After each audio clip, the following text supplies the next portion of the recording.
Hello everyone and welcome back to Let's Play The Legend of Zelda Ocarina of Time. In the last part, we finished up the Spirit Temple and started off the Gerudo's training grounds, and now we're going to spend the first half or so of the part just finishing this place off. And we have what is honestly, in my eyes, the most interesting room here. A giant rotating circle with Cyclops statues across the way, which I can't think of anything in Zelda that looks exactly like this thing. You just need to shoot them in the pupils. It's relatively easy to do. I just find this structure very interesting. It makes me wonder if this was intended to be something you may have seen in like an earlier version of the Fire Temple based off the music and lava aesthetic or something along those lines.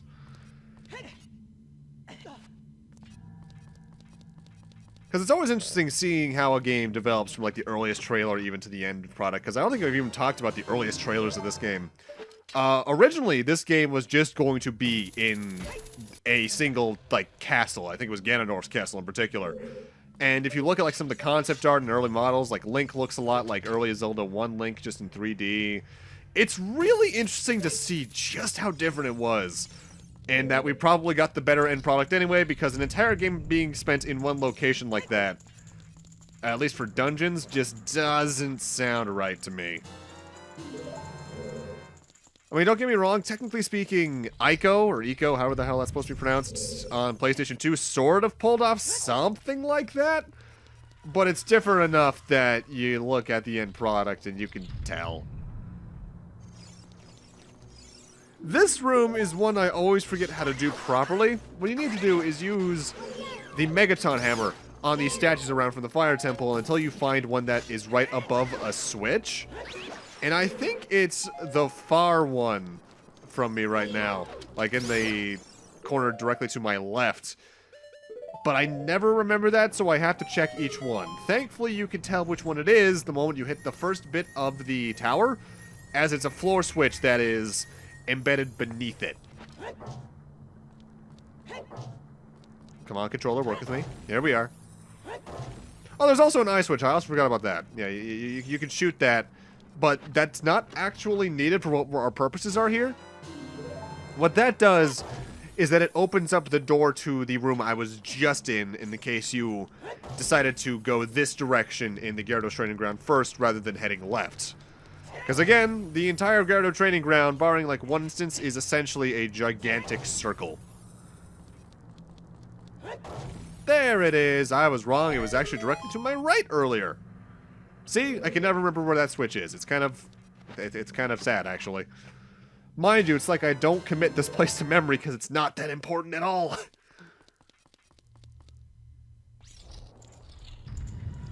This room sucks. What we have to do here is collect the 5 silver rupees. Nothing too different. We've done this before a lot over the past 33-ish parts, particularly the last 20 or so, maybe, and perhaps. However, the thing is, you might notice, especially when we get towards that platform that's right below the sword right now where Navi is, you can play the Song of Time to make Song of Time blocks appear and grab the key on top of the platform. With that said, once you do that, do not progress further into the black void beyond, as that moves you over to the next room. And the thing is about leaving an area with silver rupees in this game, is that when you come back, more often than not, if you haven't collected them all yet, they respawn. So don't move any further than this. Grab the small key and then head off to the right relative facing the room, as there is a floor switch there you can press to, you may have noticed there was a silver rupee with fire around it. This gets rid of the fire. Although I find one thing odd about it, this is a timed switch, but it doesn't play the timer sound effect. It's like the one case in the game they don't do that, and it just sticks out to me out of all the timed switches. Because they were doing that as early as the Great Deku Tree dungeon. Whereas, there it goes, raising up right there, even if you heard that. So, what the hell? Also, I'd rather like to not have the hover boots on. I actually don't know why I paused there, actually. Never mind. We want to come over here to one of the few side rooms in the area. We need to play the Song of Time and then go underwater, getting 5 underwater silver rupees. With that said, since underwater is slow and I have to switch on and off the iron boots a couple times, I'm just going to be speeding up this segment as it's the slowest portion of the Gyarados training grounds. Also, realistically, very minor thing. Why don't all 4 Song of Time blocks get sucked up by that? That's weird. I think that even happens in 3DS. What Gerudo are going to be able to access this portion of the area if this is the Gerudo training ground? I don't usually like to think about video game logic. Like, this is clearly built around our abilities. But if it's the Gerudo training ground in specific, how are they able to do any of this? Honestly, I think something that helps me just not remember this place too well is the fact that for the first several playthroughs of the game, I just didn't do this place. I think the first time I played the game, I just didn't know about it because I think it's listed in a weird place in the old Prima game strategy guide, if I'm recalling correctly. And on future playthroughs, I just didn't care. It wasn't until maybe the 3rd or 4th playthrough where I just went outright for this area and for the item we get at the end of it. And again, not really worth it at all. The item we get here did become useful in future Zelda games, namely Majora's Mask and Wind Waker. Especially Wind Waker, as that allowed aerial enemies to be taken out really easily. But in Ocarina of Time, especially at this point in the game when we get it, it's... I never use it. I am getting it just to fill out the inventory subscreen to get a true 100%. I say remembering that I missed some chests in the Spirit Temple, but shut up. Also, this is weird. I think this enemy is still technically a Lizalfos, because it definitely is in pattern, but it has more HP and has a different texture set. I think this might technically be a Dinalfos, but I can't remember, as sometimes the game calls each enemy the other thing. Sometimes their names are spelled wrong in the case of Majora's Mask. It's all over the place. It's like how the series switches between Iron Knuckle and Dark Nut. Though I think there is technically a difference between those two, as one appeared in Zelda 1, the other in Zelda 2. Maybe. At the same time, though, this is the series where we have Volvagia, who people thought first appeared in this game, but is actually Barba, the dragon boss from Zelda 2. That's another thing I'm surprised I haven't mentioned this yet, since we now have seen all of the sages. A nice little Easter egg in the sage names is that they're all named after towns from Zelda 2. Rauru, Ruto, Saria, Darunia, Naburu, no, actually, no, just Naburu. The 5 of the 6 sages are all named after towns in Zelda 2. Impa's the only standout, as Impa's been a character, I think, since technically Zelda 1's manual, and in Zelda 2's manual as well. So she's well established at this point. Was she in the A Link to the Past manual? I actually can't recall. Oh well. Either way, we now have every key in the area that we can get outside of this area, as the last key I believe we just got is in the area itself.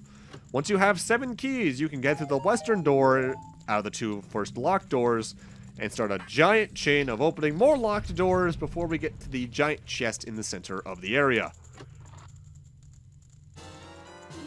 I don't know why they give you arrows here.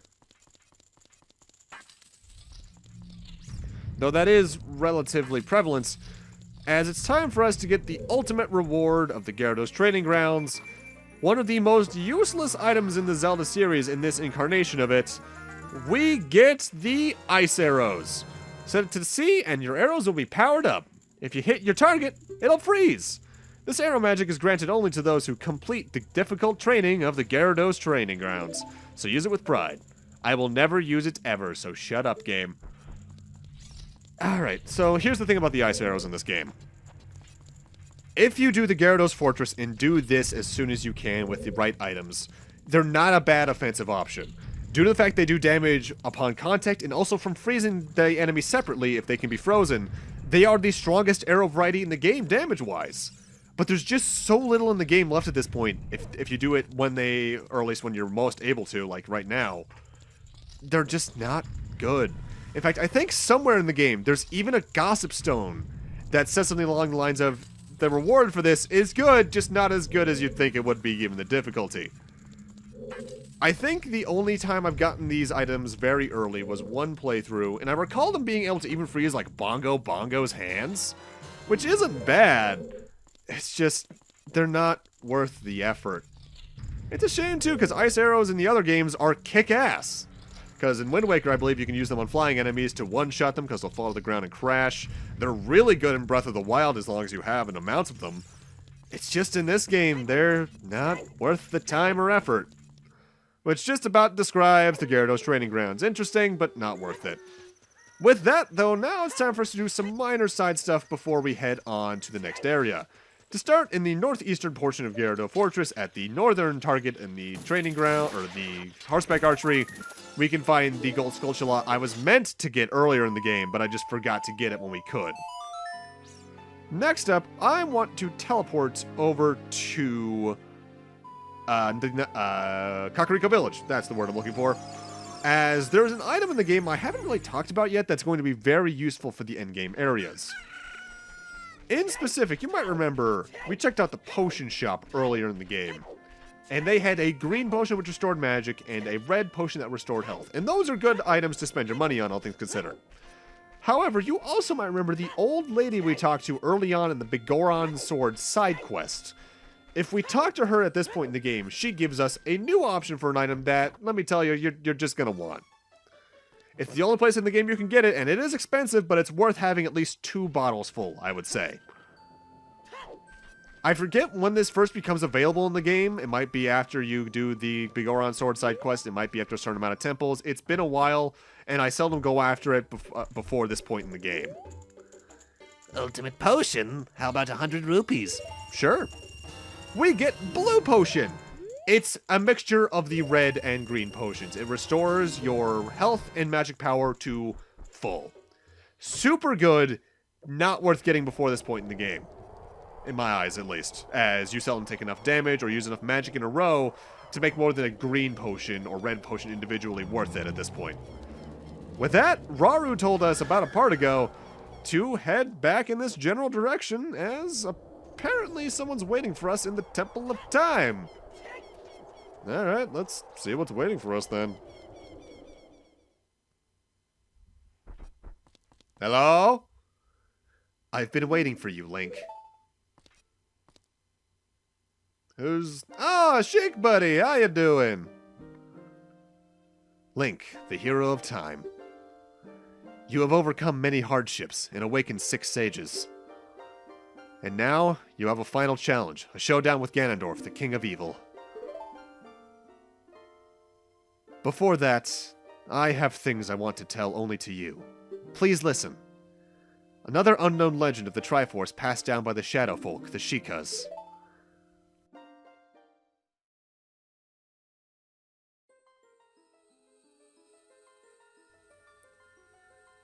If you would seek the Sacred Triangle, listen well. The resting place of the Sacred Triangle, the Sacred Realm, is a mirror that reflects what is in the heart. The heart of one who enters it. If an evil heart, the realm will become full of evil. If pure, the realm will become a paradise. The Triforce, the Sacred Triangle, it is a balance that weighs the 3 forces: power, wisdom, and courage. If the heart of the one who holds the Sacred Triangle has all 3 forces in balance, that one will gain the true force to govern all. But if that one's heart is not in balance, the Triforce will separate into 3 parts: power, wisdom, and courage. Only one part will remain for the one who touched the Triforce, the part representing the force that one most believes in.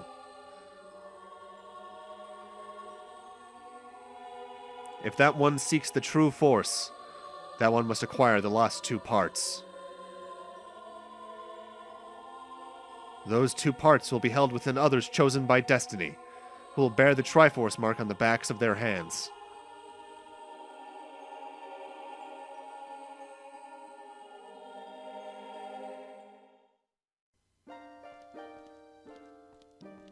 "7 years ago, Ganondorf, the King of Thieves, used the door you opened in the Temple of Time and entered the Sacred Realm. But when he laid his hands on the Triforce, the legend came true. The Triforce separated into 3 parts. Only the Triforce of Power remained in Ganondorf's hand.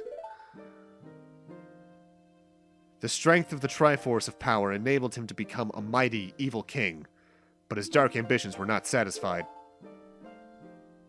To gain complete mastery of the world, Ganondorf started looking for those chosen by destiny to hold the other 2 Triforce parts. The one who holds the Triforce of Courage is you, Link. And the other, who holds the Triforce of Wisdom, is the 7th Sage, who is destined to be the leader of them all.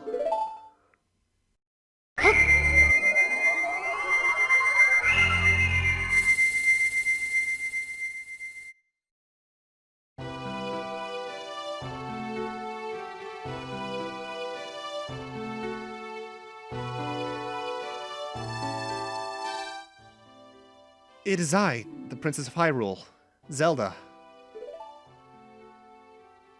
I apologize for meeting you in disguise, but it was necessary to hide from the King of Evil. Please, forgive me. On that day, 7 years ago, Ganondorf attacked Hyrule Castle.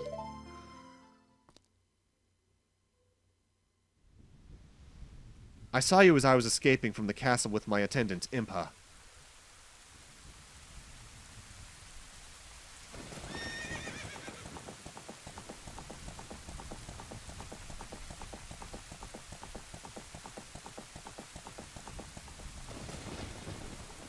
I thought I should entrust the Ocarina to you.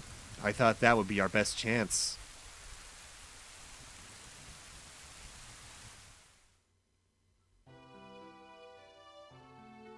As long as you had the Ocarina in your possession, I thought Ganondorf could never enter the Sacred Realm, but something I could never expect happened. After you opened the Door of Time, the Master Sword sealed you away in the Sacred Realm. Your spirit remained in the Sacred Realm, and then the Triforce fell into Ganondorf's hands. He went on to invade the Sacred Realm. Ganondorf had become the evil king, and the Sacred Realm became a world of evil. All of this is an unfortunate coincidence. I passed myself off as a Sheikah in hope that you would return.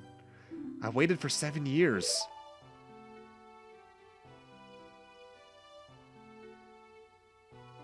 And now you're back!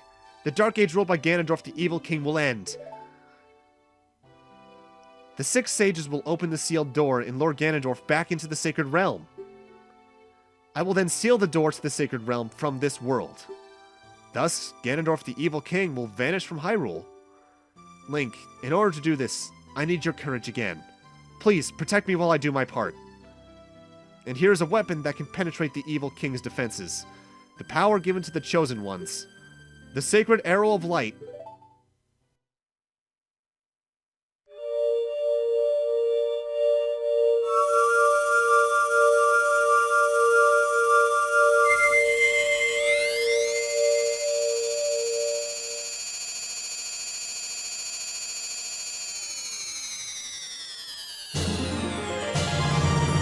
We got the light arrows! Set it to sea and your arrows will be powered up. The light of justice will smite evil.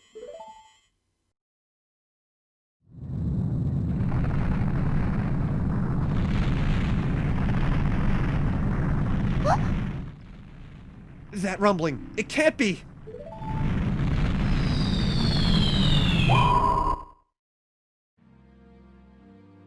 Princess Zelda, you foolish traitor. I commend you for avoiding my pursuit for 7 long years. But you let your guard down. I knew it would appear if I let this kid wander around.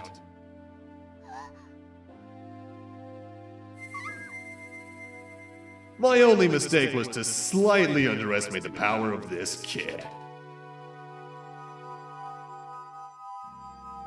No, it wasn't the kid's power I misjudged.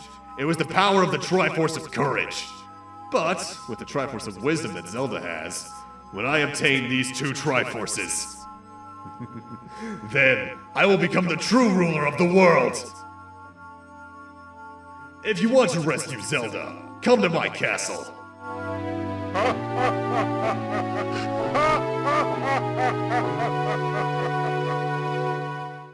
So that's the Empire Strikes Back of classic video game plot twists that's not Final Fantasy VII. Which honestly, Empire Strikes Back of video games is a term that I think is relatively appropriate for the legend that Ocarina of Time has. With that said, we finally have a reason to go to Ganondorf's castle, and well, there's a reason I haven't headed north of the market yet.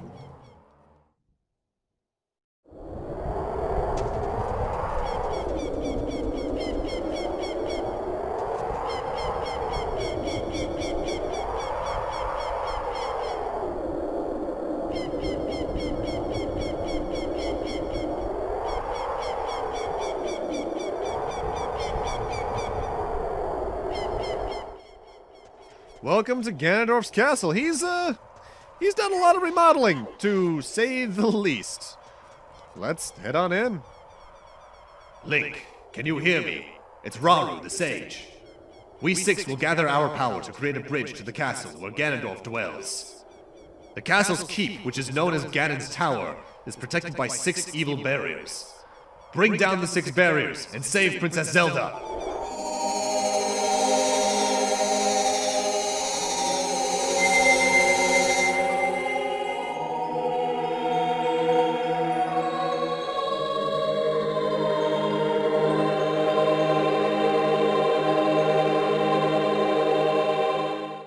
You know, that's cool and all, but it looks a lot better in 3DS because it's a lot more of a regal bridge than something out of Mario 64. But with that, I'm going to need to end this off here. Thank you guys for watching, and in part 35, we're heading into the final dungeon. See you guys then!